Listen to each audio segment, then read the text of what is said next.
मेरा ये मानना है कि अपने 100 सॉन्ग बने, उसमें से कम 95 लोगों के सामने दिखे कि वाकई में इंडस्ट्री में बहुत अच्छा काम हो रहा है। इसीलिए मैं मुंबई नहीं जाऊंगा कभी, और ना मैंने सोचा है उस बारे में। मैं यही सोच रहा हूँ कि अपना मुंबई आएगी तो यहाँ आएगी अपने पास में। लेकिन मेरा एक सवाल ये बेसिकली राजस्थान के युवाओं के लिए है, क्योंकि राजस्थान के जो ग्रामीण रूरल एरिया से निकल कर आते हैं, उनके जाहिर सी बात है कि मन में जब वो आपके सॉन्ग देखते हैं तो उनके मन में ये आता है कि हम भी शूटिंग में जाएं, या हम भी जो है एज ए एक्टर बने, या हम किस प्रकार से प्रोडक्शन हाउस में काम कर सकें। तो उनके लिए आपका क्या आइडिया है, जो विशेषकर ग्रामीण क्षेत्र से निकल कर आ रहे हैं और बिल्कुल पिछड़े हुए परिवार के हैं? मुझे लगा कि कहीं ऐसे जो आर्टिस्ट है और वाकई उनमें कला है, ऐसे लोगों को आपने बिल्कुल सपोर्ट किया है और उनको आगे लाने का काम किया है। तो आगे का आपका क्या विजन है, या आपसे लोग किस प्रकार से कांटेक्ट कर सकते हैं? देखो, हमने एक तो बड़ी बात की है कि कितने भी सॉन्ग अपने बन रहे हैं जो मेरे चैनल पे सुरेश चौधरी पे आ रहे हैं, वो मैंने काफ़ी बार फेसबुक पे भी लाइव आके बोला था कि जितने भी सॉन्ग है आप खुद यूज कर सकते हो अपने चैनल को बढ़ाने के लिए, ग्रोथ करने के लिए। उसमें आपको कभी स्ट्राइक नहीं मिलेगी। वो मैंने ऐसे स्टार्ट किया था कि कुछ दिनों पहले हमारा एक गाना बहुत कॉपी हुआ था, तो उस पर हमने स्ट्राइक देने की वजह से काफ़ी चैनल ब्लॉक हो गए थे। तो उस टाइम जब हमारे पास फ़ोन आने शुरू हुए और मैंने एक बार वापस सोचा कि मैं अगर उनकी जगह होता तो क्या होता, तो हमने बेसिकली वापस छूट दी कि कोई दिक्कत नहीं है, आप हमारा सॉन्ग यूज कीजिए, जैसे ही नया आता है आप बिल्कुल उसको अपलोड कीजिए, स्टेटस बनाइए उसको यूज कीजिए, सब जगह आप लगाइए। कोई डांस कर रहा है तो उसको डांस करते हुए की वीडियो अपने चैनल पे लगाइए। हम किसी टाइप की स्ट्राइक वगैरह नहीं देंगे, ताकि आप अपना ग्रोथ कर सको। और अगर जब आपका चैनल ग्रोथ हो जाता है, और बच्चे काफ़ी मेरे पास फ़ोन भी करते हैं कि सर हम ये काम कर रहे हैं, तो उनके साथ हमेशा मेरी बेस्ट विशेस रहती है। और उनको हमेशा बोलता हूँ कि आप क्रिएटिव कुछ ना कुछ करते जाइए, आपका चैनल बढ़ जाएगा, कोई दिक्कत नहीं है, धीरे धीरे होता रहेगा। मैंने भी कम से कम 2 से 2.5 साल तक सोचा था कि हाँ हो जाएगा, नहीं हुआ। लास्ट में जब सतरंगी लहरियों हिट हुआ था, उस टाइम मेरे को स्ट्रगल करते हुए 1 साल से ज़्यादा हो गया था। तो हमेशा लोगों को यही बोलता हूँ कि आप कोशिश करिए, मेरे जैसे बन जाओगे। कोई ज़्यादा टाइम नहीं है अपने पास, गैप वाली बात नहीं है, और जिसको जितना नॉलेज चाहिए वो मेरे से ले सकता है। वाकई ही आप बहुत दिलेर हो, और ये इस बात का कोई मैं भी जब कभी कभार फ्री होता हूँ तो आपका फेसबुक पेज देखता हूँ, तो आपके जो है लोगों के प्रति जो समर्पित भाव है आपका, वो वाकई काबिले तारीफ है। लेकिन मेरा आपसे कुछ अहम सवाल है। वो सवाल मैं इसलिए कह रहा हूँ क्योंकि जब विश्व में कोरोना जैसी एक वैश्विक महामारी थी, और उस दरमियान सारे लोग अपने घरों में बंद थे, और उस समय जब हर किसी का जो भी जिस भी फील्ड में हो, उस समय वो अंदर से शांत था, लेकिन आपके अंदर का जो एक्टर था वो उस समय भी जिंदा रहा, और उसने इतने सारे सॉन्ग किए कि किसी को बोर होने नहीं दिया।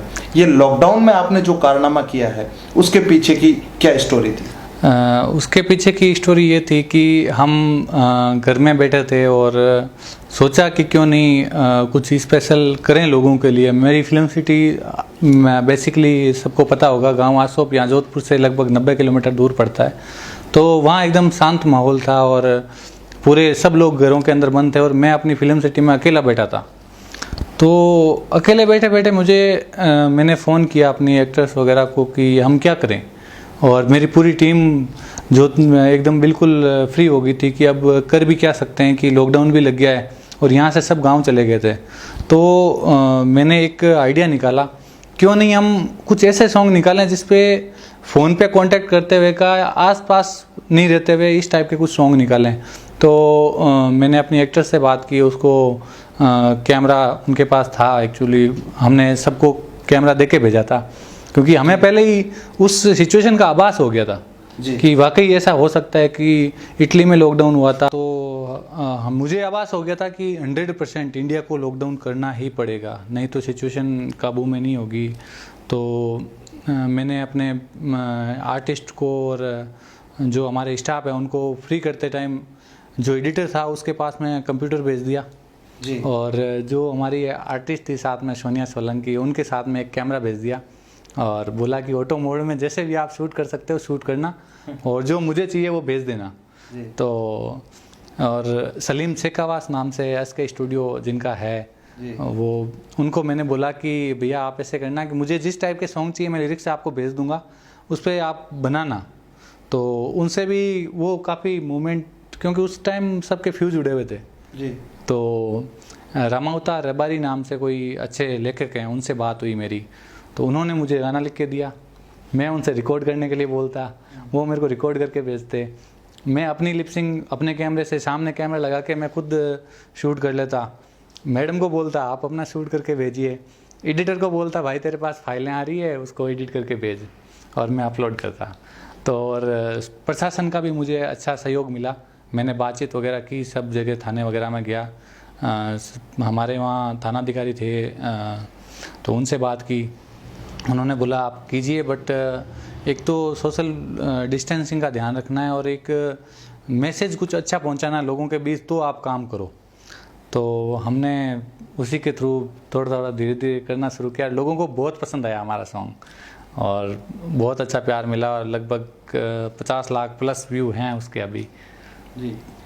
आपका जो एक सॉन्ग है लठ मार है, उसके बाद जो एक, हालांकि पूरा सॉन्ग तो मुझे याद नहीं है, लेकिन एक भागता हुआ दूल्हा जा रहा है, लेकिन इतने सारे वो सॉन्ग है जिनको राजस्थान की इंडस्ट्री ने, राजस्थान के व्यूवर्स ने इतना सारा प्यार और स्नेह दिया। ये सब कुछ आपके उस आइडिया की वजह से हो गया जिसमें आपने लॉकडाउन का पालन किया, सोशल डिस्टेंसिंग का किया, और दूसरा आपने जो है प्रशासन का पूरा सपोर्ट लेकर के साथ में ये सब कुछ काम किया। लेकिन सुरेश जी, मेरा सवाल आपसे ये रहेगा कि आप किस प्रकार से जो है इतने दिनों में जो काम किया है, इसमें सबसे ज़्यादा क्रेडिट आप किसको देना चाहेंगे, अपने आप खुद को या ऑल ओवर पूरी टीम को? नहीं, मेरी पूरी टीम का बहुत सहयोग रहा है, चाहे मेरा राइटर हो, और चाहे SK स्टूडियो सलीम हो, चाहे सोनिया मैडम हो, चाहे मेरा एडिटर धर्मेंद्र राव हो, चाहे मेरा कैमरामैन नेपाल सिंह जोधा, जो लॉकडाउन के अंदर भी उसने बोला नहीं सर मैं आपके पास ही रहूँगा, मुझे कोई दिक्कत नहीं है, घर पे जाना है तो घर पे जाके भी बंद ही रहना है, तो इससे अच्छा मैं आपके पास भी सेफ ही हूँ, आप मैं आपके घर पे ही रहूँगा। तो वो मेरे साथ ही रहा था। तो मेरी पूरी टीम साथ में थी और सबका सहयोग बराबर रहा मेरे लिए। इसमें ऐसा नहीं है कि क्रेडिट मेरा है, मैं सिर्फ सोच सकता हूँ उनके बिना अधूरा हूँ। निश्चित तौर पर ये सारी चीज़ें जब एक टीम होती हैं, टीम के साथ ही पॉसिबल हो पाता है। लेकिन जब आप राजस्थान जोधपुर सिटी में रहकर जो आपने बहुत सारे सॉन्ग किए, काम किया, और जब आप फिर रूरल में गए यानी ग्रामीण क्षेत्रों में रह कर के आपने लगभग ये 3 महीने में जो काम किया है, इतने सारे सॉन्ग निकाले हैं, और एक आपकी जो बेहतरीन एक्टिंग वो है कि आप जिस किसी भी जो है रूप है उसमें ढल जाते हैं। विशेषकर राजस्थानी ट्रेडिशनल को लेकर के आपके मैंने कई सारे सॉन्ग देखे हैं जिसमें आपका वो लुक उसी तरीके से हूबहू हो जाता है जैसा उसमें होना चाहिए।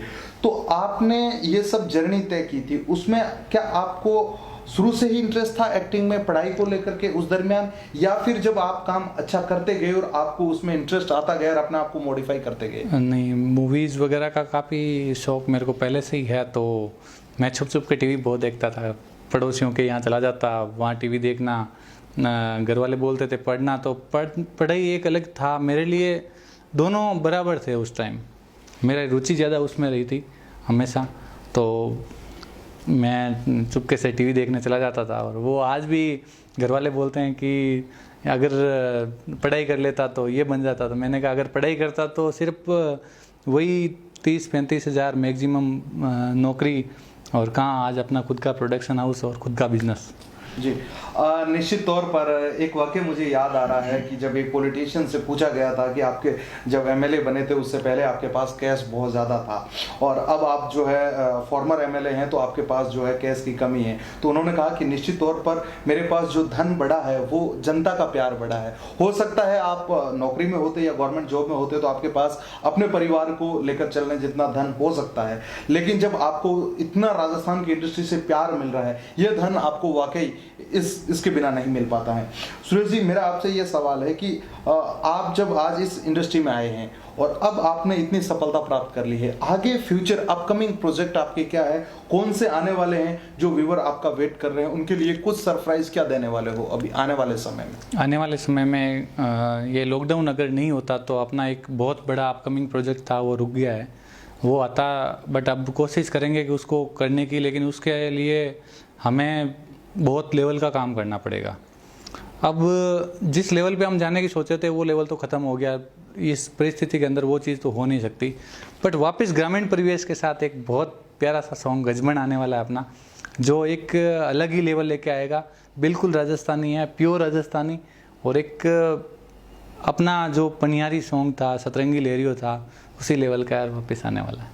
जी सुरेश जी, आपसे जब बातचीत की तो मुझे बहुत अच्छा लगा, लेकिन अब मेरा है कि आप जब राजस्थानी की बात कर रहे हैं तो आपको लग रहा है कि मुझे प्योर राजस्थानी, जो आपने शब्द प्रयोग किया, तो आप मोस्टली जो गाने कर रहे हो वो प्योर राजस्थानी है या फिर उसमें कुछ तड़का आप बाहरी जो चटपट दुनिया है उसका भी लगा देते हो? नहीं नहीं, मैं राजस्थानी में ही खुश हूँ, कोई दिक्कत नहीं है। अपने राजस्थान से बाहर जो लोग हैं ना, वो अपने वीडियो से भी खुश हैं।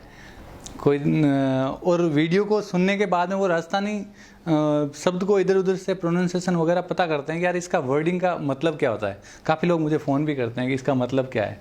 तो मैं खुश हूँ कि अपनी लैंग्वेज को लोग समझने की कोशिश कर रहे हैं। जी, ये बहुत बड़ी बात है मेरे लिए और राजस्थान के लिए गर्व की बात है।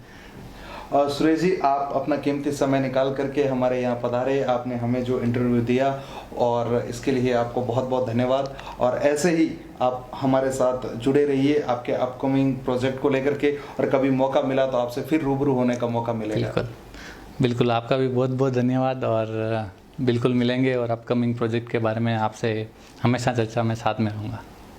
तो ये थे हमारे साथ सुरेश जी, जो बता रहे थे कि उनका, जो मैंने पहले ही कहा था इस इंटरव्यू के शुरू में, स्टार्टिंग में, कि राजस्थान की फिल्म इंडस्ट्री में उनका एक बहुत बड़ा नाम है, क्योंकि उन्होंने खुद ने स्ट्रगल करके आज इस मुकाम पर पहुंचे हैं। लेकिन इनकी खास बात यह है कि इन्होंने अपने आप को उस संचय में ढाल दिया कि वो जहां से उठे हैं उस जगह को कभी भूल नहीं पाते हैं, और इस इंडस्ट्री में आने वाले हर युवा को आज भी सपोर्ट करते रहते हैं।